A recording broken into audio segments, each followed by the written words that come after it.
Como habíamos hablado hace días atrás, está conectado, queríamos empezar un estudio sistemático y expositivo de Romanos, el calendario, las lecturas, pero estamos en nuestra libertad cristiana y lo vemos necesario para nuestra iglesia. Hoy vamos a mirar Romanos capítulo 1 como introducción y vamos a leer entonces Romanos capítulo 1. Tenemos en Romanos capítulo 1 dividido el punto primero, que va del 1 al 7, que es un saludo. B, hay una oración de gratitud del versículo 8 al versículo 14. C, el tema central de Romanos del 16 y el 17. Y tengo el punto 2a, el mundo necesita a Dios, del versículo 18 y va hasta el capítulo 3, verso 20.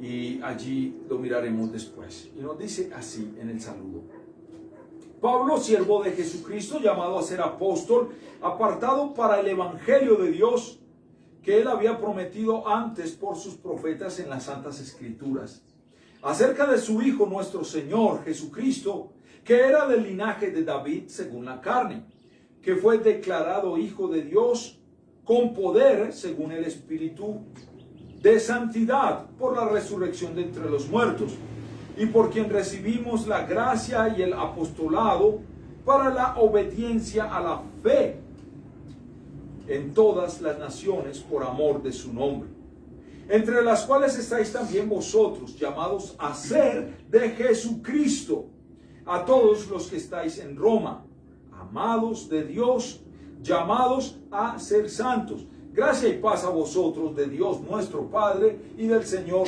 Jesucristo. Primeramente doy gracias a mi Dios mediante Jesucristo con respecto a todos vosotros de vuestra fe que se divulga por todo el mundo. Porque testigo me es Dios, a quien sirvo en mi espíritu, en el evangelio de su Hijo, de que sin cesar hago mención de vosotros siempre en mis oraciones, rogando que de alguna manera tenga a fin, por la voluntad de Dios, un próspero viaje para ir a vosotros, porque deseo veros para comunicaros algún don espiritual, a fin de que seáis confirmados. Esto es para ser mutuamente confortados por la fe que nos es común a vosotros y a mí. Pero no quiero, hermanos, que ignoréis por muchas veces que me he propuesto ir a vosotros, pero hasta ahora he sido estorbado, para tener también entre vosotros algún fruto como entre los demás gentiles. A griegos y a no griegos, a sabios y a no sabios, soy deudor. Así que, en cuanto a mí, pronto estoy a anunciaros el evangelio también a vosotros que estáis en Roma. Porque no me avergüenzo del evangelio, porque es poder de Dios para salvación a todo aquel que cree, al judío primeramente y también al griego. Porque en el evangelio la justicia de Dios se revela por fe y para fe, como está escrito: mas el justo por la fe vivirá. Porque la ira de Dios se revela desde el cielo contra toda impiedad e injusticia de los hombres que detienen con injusticia la verdad. Porque lo que de Dios se conoce les es manifiesto, pues Dios se lo manifestó. Porque las cosas invisibles de Él, su eterno poder y su deidad, se hacen claramente visibles desde la creación del mundo, siendo entendidas por medio de las cosas o de las muchas cosas hechas, de modo que no tienen excusa. Pues habiendo conocido a Dios, no le glorificaron como a Dios, ni le dieron gracias, sino que se envanecieron en sus razonamientos, y su necio corazón fue entenebrecido.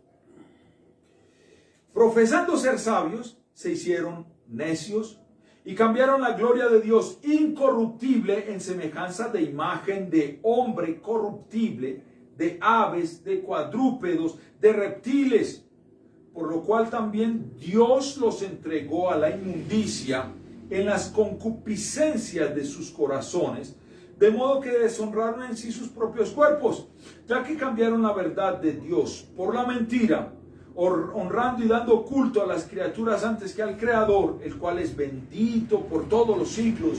Amén.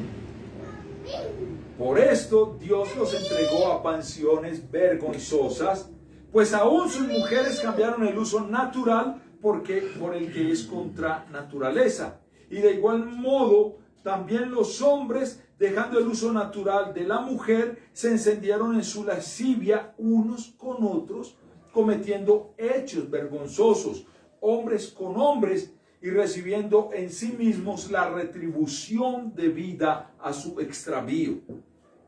Y como ellos no aprobaron tener en cuenta a Dios, Dios los entregó a una mente reprobada para hacer cosas que no convienen, estando atestados de toda injusticia, fornicación, perversidad, avaricia, maldad, llenos de envidia, homicidios, contiendas, engaños y malignidades, murmuradores, detractores, aborrecedores de Dios, injuriosos, soberbios, altivos, inventores de males, desobedientes a los padres, necios, desleales, sin afecto natural, implacables, sin misericordia, quienes, habiendo entendido que el juicio de Dios está ahí y que los que practican tales cosas son dignos de muerte, y no solo los que las hacen, sino también los que se complacen con los que las practican.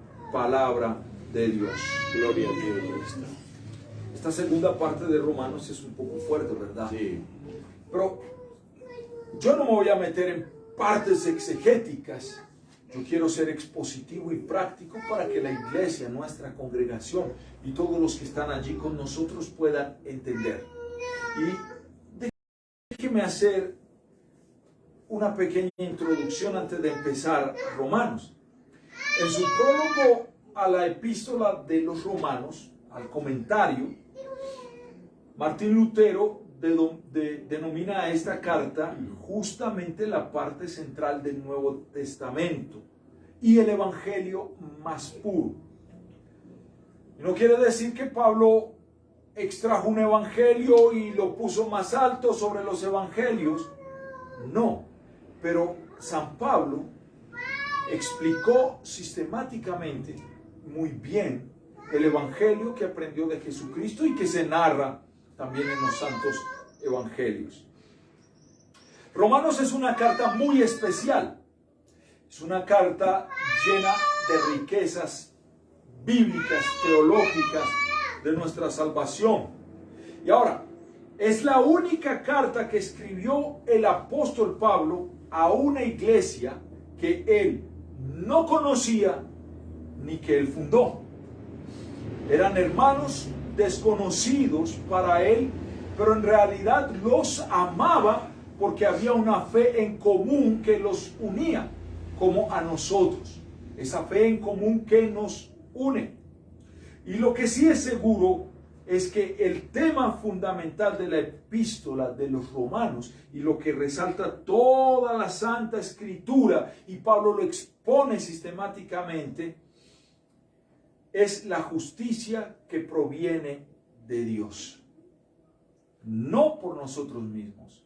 Es la justicia que proviene de Dios y cómo se desglosa para que nosotros podamos entenderlas. Y teniendo esto presente, miremos hoy en el capítulo 1 que el mundo necesita de Dios, y que sea este nuestro tema principal para el inicio introductorio del estudio a los romanos. El mundo necesita a Dios.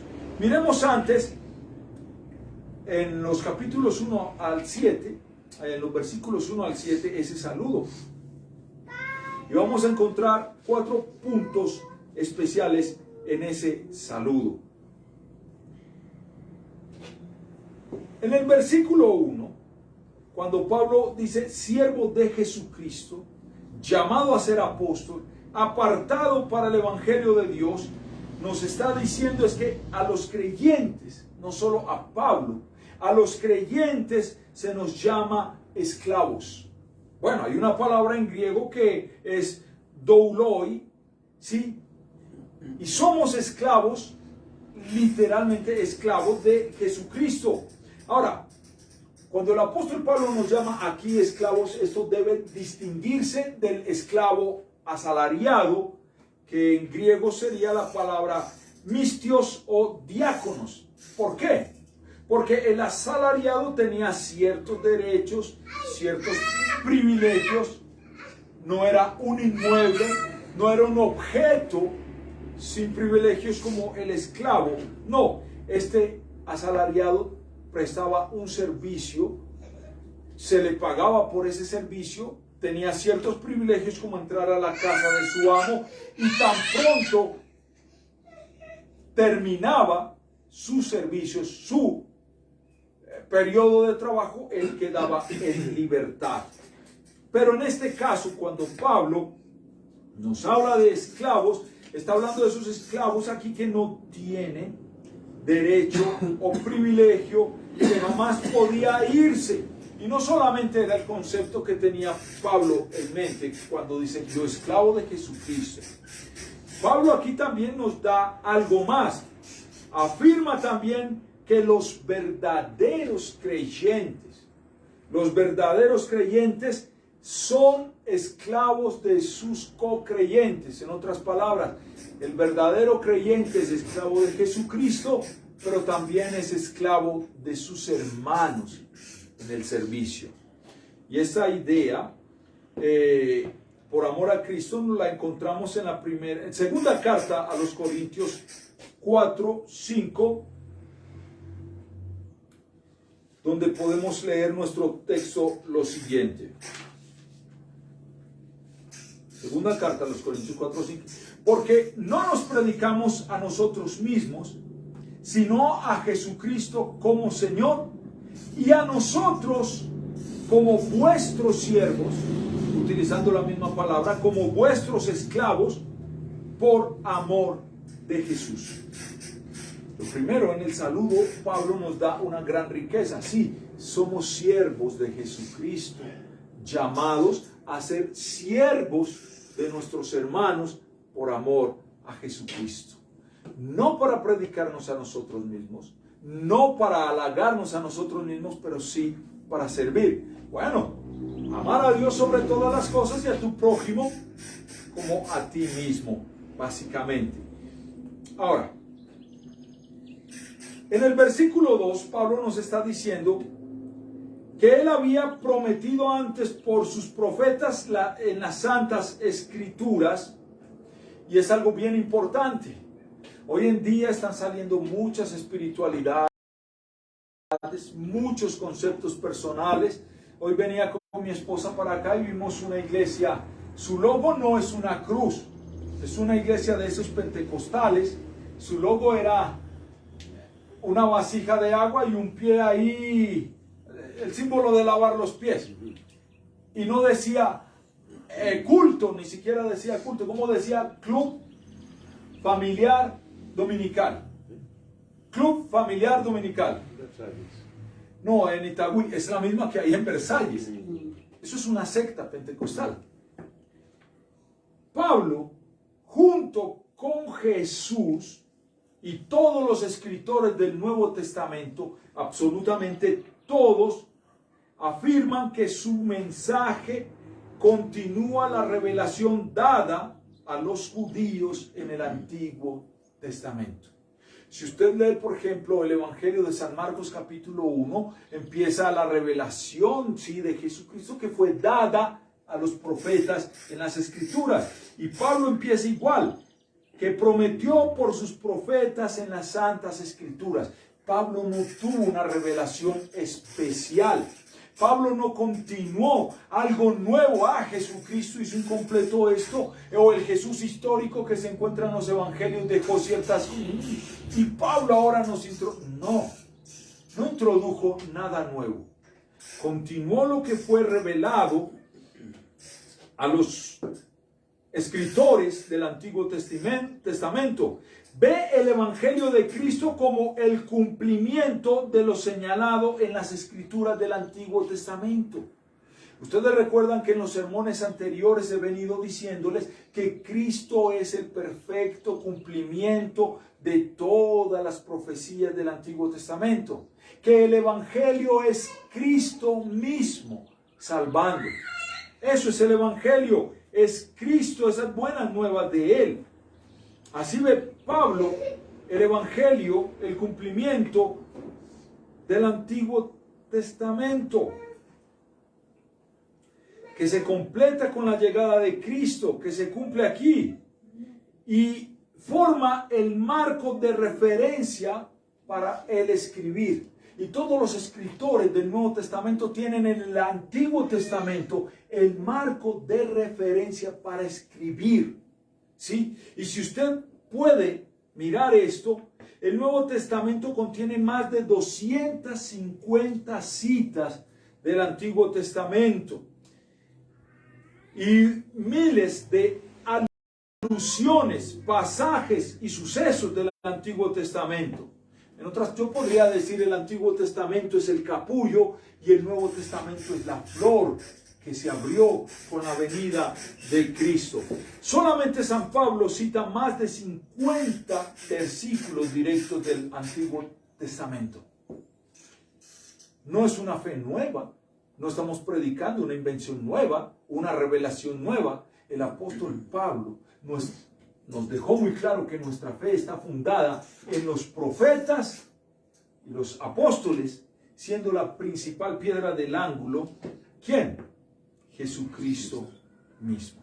Ahora, quiero avanzar hasta el versículo 7, la parte A, donde nos dicen este saludo: a todos los que están en Roma, amados de Dios, llamados a ser santos. Interesante también esa palabra. Guardando, viniendo desde el Antiguo Testamento, usted y yo hemos sido llamados a ser santos. Y santos se deriva, de una palabra griega, agioi, pero vamos a omitir, voy a empezar a omitir esas palabras griegas y voy a ser sencillo.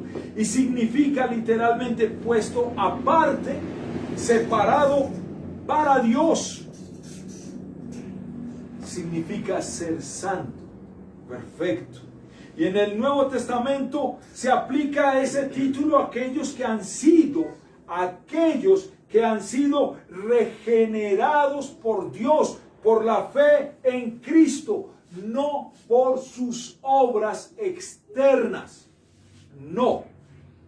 Usted y yo somos santos porque Él nos llamó a creer. Él nos regeneró en el santo bautismo. Nos lavó nuestros pecados. Él puso esa fe en nosotros. Se refiere a la posición de usted y yo como creyentes, como posesión santificada del Señor, habitada por el Espíritu Santo.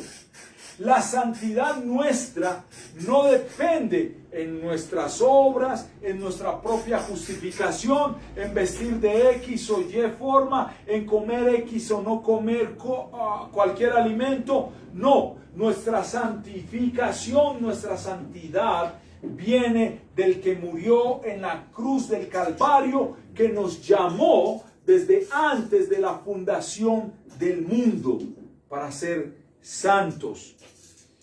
Y cuando nos bautizó, porque aún el bautismo es institución divina, no humana, nos selló, nos bautizó con el Espíritu Santo.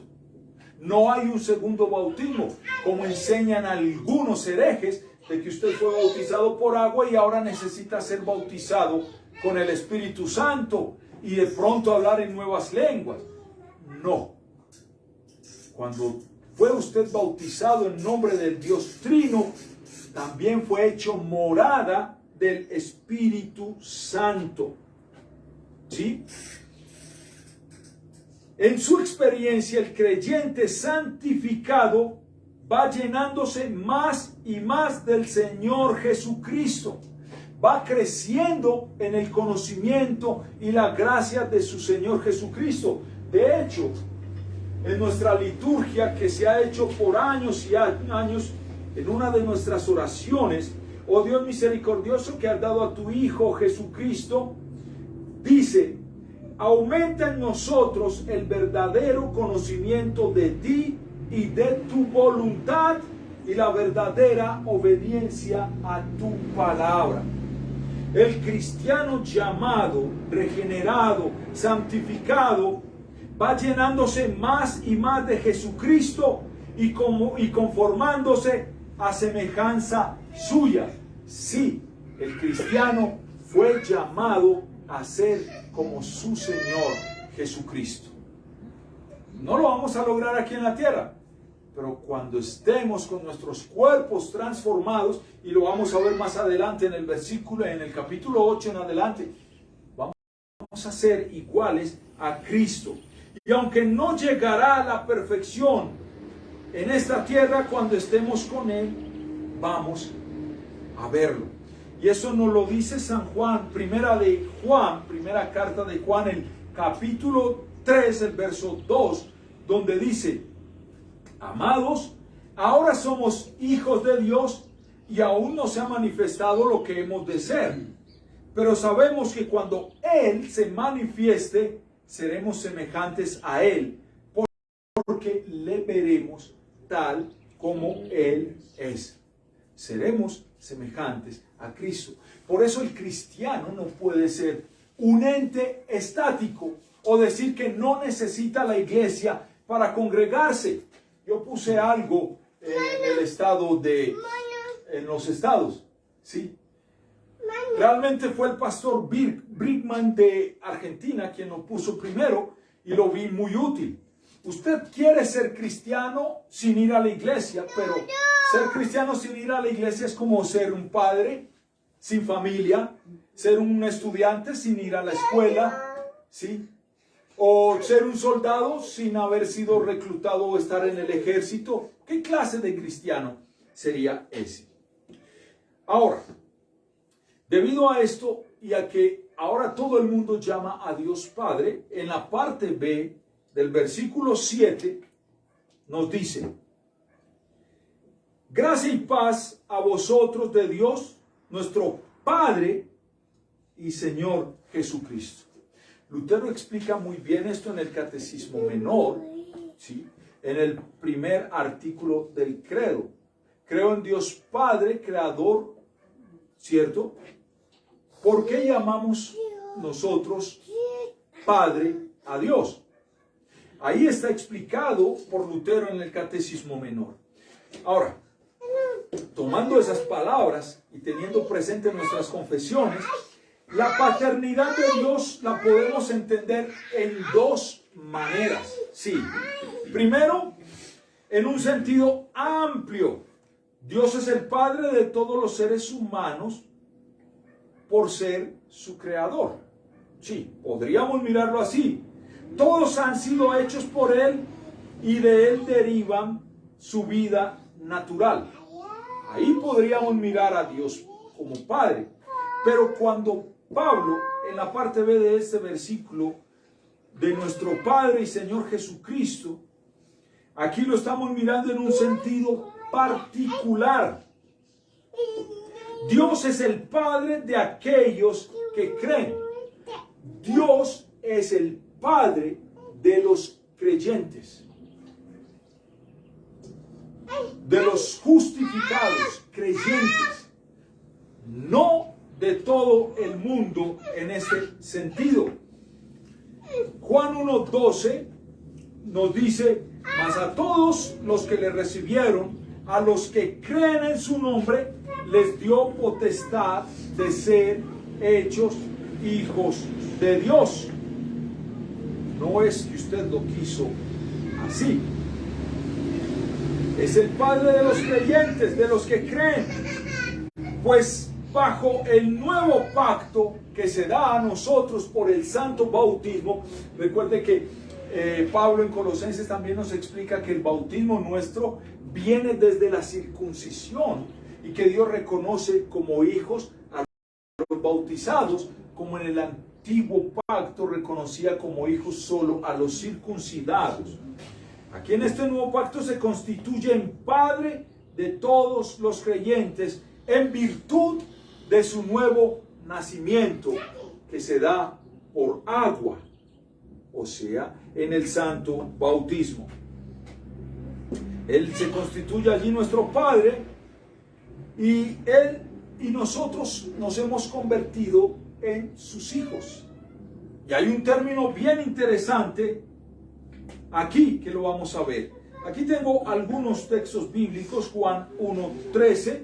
Yo me tomé el deber de ponerlos con mi letra. El versículo 13, voy a leer 12 y 13. Mas a todos los que le recibieron, a los que creen en su nombre, les dio potestad de ser hechos hijos de Dios, los cuales no son engendrados de sangre, ni de voluntad de carne, ni de voluntad de varón, sino de Dios. Dios es el que llama. Dios es el que da la fe. Dios es el que nos recibió como hijos en el santo bautismo. Hemos sido adoptados y somos parte de su familia. Usted sabe que la palabra adopción es un término jurídico greco-romano. Jurídico, no es un término netamente religioso, no. Es un término jurídico y literalmente es que a usted se le dan todos los derechos, todos los privilegios de esta familia sin haber nacido en esa familia. Por eso, después de que yo recibí o adopté, él ya es mi hijo, ¿sí? Y recibe todos los privilegios, todo, el apellido. Y así lo expresa San Pablo en Gálatas 4:5. Para que redimiese a los que estaban bajo la ley, a fin de que recibiésemos la adopción de hijos.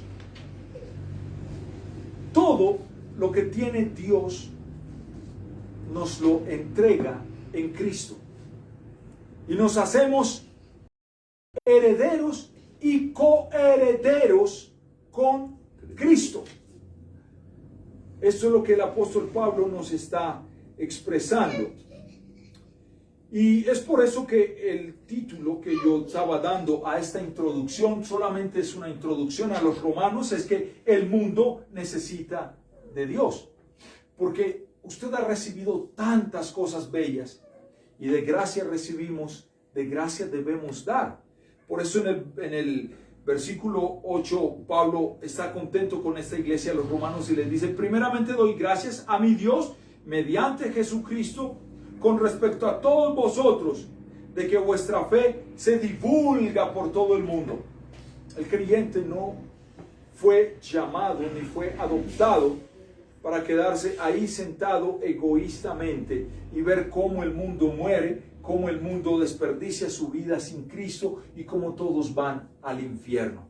Y por eso nos habla del tema central, la justicia que es por la fe en Cristo, que debemos conocerla para hablarla. Porque el mundo, de los versículos 18 al 32, vimos cómo el mundo se ha degradado y cómo en vez de darle las gracias a Dios, entraron en su paganismo, en su homosexualidad. Y creo que por mencionar esta palabra me pueden borrar el sermón, porque me han borrado los sermones de YouTube y Facebook por esto. Pablo dice que los paganos pudieron conocer a Dios por sus obras en la creación, pero se negaron a adorarlo, y de esta decisión y de su voluntad pasaron al oscurecimiento de su inteligencia y a la degradación total.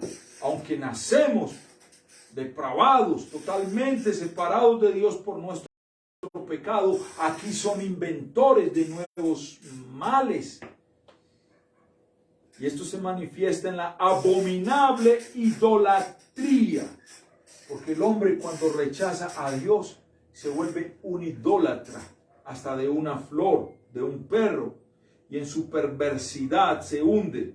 Y en vez de un progreso, o decir quizá una evolución religiosa, muestran que están cada vez más en retroceso. Y por eso el versículo 16, el versículo 16 y 17 nos muestran algo bien interesante aquí. No me avergüenzo del evangelio, porque es poder de Dios para salvación a todo aquel que cree, al judío primeramente y también al griego, porque en el evangelio la justicia de Dios se revela por fe y para fe, como está escrito: mas el justo por la fe vivirá. Cuando usted se le habla o se le pregunta de salvación, ¿qué cree usted? ¿Por qué fue salvo? ¿Para qué fue salvo? Y sabe que aunque nosotros nos avergoncemos muchas veces de exponer nuestra salvación, Dios no se avergüenza de nosotros. Dios permanece fiel a nosotros y a su palabra. Y cuando hablamos de la palabra salvación, yo quiero que profundice en esa palabra. Lo que Dios hizo por usted en Cristo, la sangre de Cristo, todo lo que ha hecho por nosotros, de limpiarnos de nuestra maldad. Pero la palabra salvación es en griego soteria y significa literalmente seguridad, salud, estar a buen resguardo o solvencia, estar en buen estado, ¿sí? Pero aparte de eso, la palabra salvación involucra conceptos muy grandes que vamos a coger uno por uno y los vamos a examinar. Conceptos tales como justificación, regeneración, santificación, glorificación, redención, propiciación, expiación, gracia y perdón. Todo eso encierra la palabra salvación. Y las escrituras afirman que la salvación, en primer lugar, es de Dios. El Salmo 37-39 lo expresa. Jonás, el capítulo 12, el versículo 9, en la parte final C, dice: la salvación pertenece a Yahvé y es mediante y por mediante de Cristo, y no se origina en las obras humanas de venir, yo decidí aceptar a Cristo como mi Salvador personal y ahora voy a repetir una oración. No, porque ese plan de salvación se había diseñado desde antes de la fundación del mundo, y nuestra confesión nos enseña, el libro de Concordia nos muestra que desde antes de que naciéramos Dios nos había elegido para salvarnos. Tiene 3 tiempos: pasado, presente, futuro. Es decir, que el creyente ya ha sido redimido de la culpa y pena del pecado, del pasado, presente y futuro, que al presente está siendo librado por el poder del evangelio, porque ese bautismo en el que usted fue bautizado es eterno. Por eso es un solo bautismo. Está siendo librado y finalmente será librado de su presencia para ser conformado. Será futuro librado de la presencia del pecado para ser conformado perfectamente a la imagen de Cristo. El cristiano, vuelvo y repito, no fue llamado para quedarse en una silla. Fue llamado para comunicar, sí, a su Salvador, pero para crecer en el conocimiento y en la gracia de su Señor. Y porque a la final, por la misma obra de Cristo que empezó la buena, Filipenses dice que Cristo empezó esa buena obra en nosotros y será fiel a terminarla, y es conformar perfectamente la imagen de Cristo en nosotros. El apóstol anuncia que esta salvación es del alcance universal, pero solo se obtiene por la fe. Solo los creyentes son justificados. y son los que van al cielo, los que Él llamó, los que Él redimió. Y por la gracia de Dios hemos sido llamados y redimidos. Y solo hasta aquí voy a dejar esta introducción porque yo me puedo extender, pero es por gracia que hemos sido llamados. Pongámonos en pie y confesemos.